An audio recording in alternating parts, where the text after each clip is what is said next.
Hi everyone, my name is Celia Hamilton. I'm the Strategic Planning Manager for the Social Biz User Group. Thanks for listening to this interview. This is the second part of my interview with Debbie Landers and Jackie Ryan. Debbie is the IBM General Manager of Kenexa and Smarter Workforce at IBM, and Jackie is the Director of Talent Analytics for Smarter Workforce at IBM. In the first part of this interview, we talked about what data analytics is used for HR, the impact adopting analytics into the HR space will have on the business, and how HR can get the most out of the data they collect. In this part, we'll talk about how analytics fits in with creating a social workforce, whether or not analytics dehumanize the workforce, how Talent Insights uncovers patterns and relationships in data, and what we can expect to see from IBM Kenexa Talent Suite in the near future. So let's get started. And Jackie, how does analytics fit in with creating a social workforce? So this is an interesting question. With those businesses that have really built a social business platform and have moved along to progressing adoption of that social business within across the workforce, this opens up a whole new area of analytics that is accessible to HR professionals, because using social data that's created through our everyday use or everyday interactions with people, you can now start to understand themes and trends in topics and issues that are being raised through the social business platform. You can do things like understanding, who are the influencers, who are the leaders, who are in given topic areas, what is their span of network, who are they in turn influencing given the various topics that are being discussed. An interesting study that was done by MIT said that, as an example, 45% of companies are using social to identify internal talent or key contributors. So that's just another example of where social analytics is being adopted, and again, this is available now because of we understand how to use social data, which fits into the big umbrella of big data, really being able to use all types of data. Debbie, how can Watson technology play a role in all of this for HR? Well, what Watson technology provides is the ability to have the third leg of the stool, if you will, on the kinds of analytics available for use by the HR professional. Historically, the majority of analytics that have been provided in HR are what we would call operational analytics. Those kind of normal dashboards that you see in your everyday work, they are a necessary but not sufficient way for HR professionals to be able to look at the business. And in fact, they're a little bit rear view mirror and can be, the speed business is moving now can actually be obsolete by the time they get to somebody's desk. But they remain a key vehicle that HR can use for understanding specific metrics and what's happening with them. The second type of analytics we look at are predictive, those things where you look at the past and bring additional insight to bear on it, and then ascertain what may happen in the future. So I mentioned earlier some things that are done around predictive hiring, looking at those people who will thrive within a particular environment. There's also areas like retention, looking at areas of vulnerability, workforce readiness. Are you going to have the skills you need for the future, and so on? And we have been advancing in those areas over time. And then cognitive brings that third unique area of analytic capability to the HR community, and we're able to deliver it because of IBM's investment in Watson and in particular Watson Analytics. And the unique that this brings, and Jackie will expand on this as our expert in the area, is much more of that ability to interact with the data and to do that in a very normal way, right? To go in through a natural language interface, ask questions about the data, and when we put the Watson, put Talent Insights together with Watson Analytics, we taught Watson about HR. So it understands HR speak in that natural language interface. So it knows when we're talking about acquisition in HR, that's very different than acquisition in an M&A community, for example. So it understands HR speak and what HR data may mean. But you can go in and interact with it and ask it questions in a very normal way, like you would ask another expert. It becomes an expert colleague. And then it can represent that data back in, again, a very normal, easy-to-use fashion through visualization. And because of Watson's ability to ingest and get correlations and insights from vast amounts of data, Watson can also help us to suggest things that the HR professional may want to take a look at. So it really is much more like, as I said, engaging with an expert colleague in a very natural way. So as I was talking about earlier, it puts that paintbrush back in the hands of the artist, because really what they need to think about is, what do I want to know? What do I want to ask? And how do I want to use those insights versus trying to figure out, what does column A in this spreadsheet mean? And so it's, it is an exciting way for HR to get, new ways to interrogate, understand, and utilize these vast amounts of data they've got. But now I'll let the expert expand a bit, Jackie. Well, actually, I would encapsulate what you just mentioned, Debbie, as the Watson technology is completely transformational for the HR profession because of everything that you just described. And if you look at the before and after, being able to be able to have the ability to interact with the data through natural language, it was something that wasn't possible in the past. To be able to understand correlation and relationships automatically without having to build, either statistical or predictive models, have predefined metrics and so forth. That's all now possible through Watson technology using the cognitive capabilities that Debbie described. So transformational is kind of the way I would sum it up into one word. But there's a danger here with analytics and dealing with HR and people, in that all of a sudden you're taking people and looking at them as statistics and numbers. So, Jackie, is analytics dehumanizing the workforce? I would actually say it's quite the opposite. And because analytics now, it's providing organizations and HR professionals, managers, insights into all of us as employees, in a sense, perhaps giving us a voice that we may not have had in the past. In the example that I gave about social analytics, where you can have employees who are passionate leaders in a given topic area, working with people through social that may not show through, or may not, they may feel more freely to do so through a social business platform than, in other forms of communication. So analytics allows, talent analytics allows for these insights into employees to help do things in a different way, whether it is helping employees, like I was mentioning earlier, to create, provide very dedicated and specific individualized learning plans that map to their career aspirations, allowing organizations and managers to be able to look at workforce planning in a very different way than, traditionally in the past. And so it's in a sense, that's why I describe it as a voice into a voice into the organization, and giving a voice to employees in a different way. If I may add a little bit, Celia. Sure. As we built out our strategy around the people analytics, talent analytics, we've been also very cognizant that people are not widgets. And so that's why you'll see in the things that we talk about a very big focus on the application of behavioral sciences, human sciences, whatever you want to call it, to this, as a vehicle for getting more insights, not just into what do people do, but why do they do it, and why does it matter?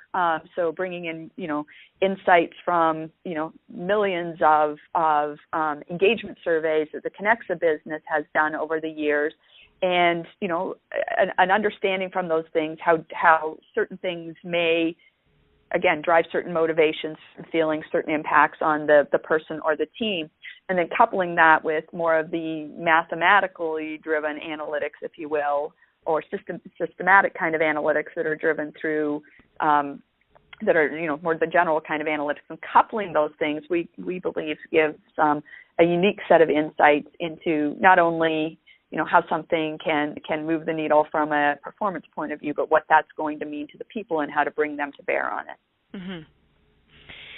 So let's talk about Talent Insights for a minute. Jackie, what kind of data does it use, and how does it use that data? So IBM Kenexa Talent Insights is using data that's created from, the business processes that are used for whether it's recruiting employees, new employees, onboarding employees, performance management, assessment information, in addition to other data that HR professionals may want to bring in and also analyze in the mix. So within the IBM Kenexa Talent Suite, with the applications and the capabilities that are available there to manage the life cycle of employees from those different areas that I mentioned around all the way from recruiting to performance management, all of that data that's generated through the normal use of the capabilities in the Talent Suite is used in Talent Suite to be able to do things like understand some of the relationship between performance management and hiring sources, or whatever your question may be around that data, and also, as I mentioned, other data that you can also include in. So one of the things about all of this that's really interesting to me is how you're talking about a shift, allowing the artists to get back to what they do, and relieving them from sort of the more of the intense work, like uncovering patterns and relationships that they would have had to have sat and tried to calculate out before. So how does Talent Insights and the whole suite of products automatically uncover those patterns? How does that all work? Right. So this is where the adoption of Watson Analytics within Talent Suite comes to play. So with the cognitive capabilities of Watson Analytics in Talent Insights, what is happening is that the data that from the Talent Suite that I was just describing, or other clients' data, is automatically modeled. Relationships between the data is mapped out and understood, and that network of that network and that modeled data is then used when you type in a question. For example, what's the relationship between, or I want to understand the insights from my assessment scores relative to performance management, and that an automatic translation of that sentence that was typed in to start with English, and other languages will be supported, is done automatically. So in that sense, before you would have had to have known SQL language, you would have had to have known modeling capabilities, sure, whether statistical or predictive. And if you're trying to do things like even get base understanding on, we would typically show through metrics, you would have to understand dimensional models. All of that is done done automatically within Talent Insights using Watson Analytics. Second part as well is that the other part of the automation here in discovering relationships is what Talent Insights will do is think ahead as to what are the other types of relationships that would be relevant to what you have asked as well, and surface those up for you to explore. And that's done automatically. So it's predicting, what types of relationships will be relevant. And it's using a combination, again, of understanding the data, the modeling that has occurred on the data, and also looking at understanding the context of the question that you've actually typed in. And Debbie, the IBM Kenexa Talent Suite got more social with the latest editions. Can you talk a bit about how that works and how that benefits the social worker? Sure, absolutely. So we're very proud of the Talent Suite capabilities that we've been rolling out through this year. And as you mentioned, Celia, we have integrated social throughout our Talent Suite. And our Talent Suite, for those of you who aren't familiar with it, has two flavors: talent acquisition, which is everything from identifying, engaging, managing through the process candidates for particular businesses. We include capabilities around employment branding. We even will do recruiting on customers' behalf and so on, through onboarding and getting people up and running in a business. On the talent optimization side, it's things like learning and performance management and other things about how to optimally take advantage of the capabilities within an organization. So we have ingrained social throughout on this. And last weekend, speaking at a conference, I called social and mobile kind of the new operating system. And I didn't mean that pejoratively at all. To me, social is now such a fundamental underpinning of everything we have to take to market. You can't take capability to market without social. Right. People want to work in a social environment. We have to have social throughout everything we do. It's no longer a unique in and of itself. It's a fundamental, foundational capability that has to be in everything we do. So we've been weaving it throughout our capabilities. So we've added more social to how we go out and help companies to find candidates out there in the market, engaging with more external social capabilities to help identify not only active but passive candidates. We've added social through the onboarding process, which historically has probably been one of the most mundane HR-related processes there is. You sign on, you do your I-9, you give them your banking information, Right. All of that kind of fun stuff. Well, with the addition of social, we're focusing much less on the administrative side and much more on time to productivity. So how do you onboard people in a manner that enables them to engage quickly, to find expertise they need to be able to get up and running, find the learning that they need to be able to do their job, to get real-time mentoring, to build cohorts of other new hires who may be going through similar things. So we think social is the new way of onboarding, right? Again, you still have to do that administrative stuff, but it's a whole lot less, less about that and more about getting the new hire engaged into the business. We see social in workforce planning, the expertise, the ability to identify and locate expertise within your business, figure out who's available to apply to a particular problem, and how groups of people will come together and will they be effective. So we see social in that. We see social in our learning, right?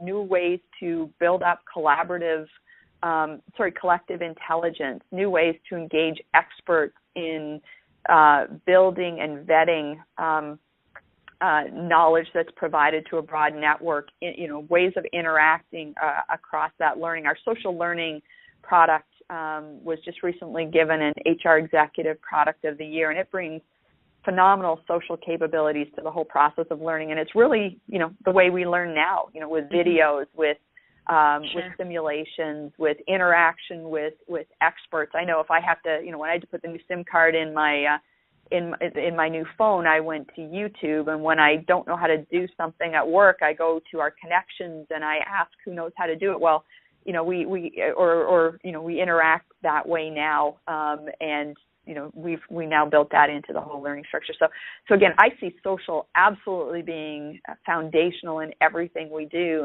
and very excited about the new capabilities that we built into some things that have been historically strong, but now have new ways of being used. And then, Debbie, what can we expect to see from the Smarter Workforce team down the road that will create even more social workforce?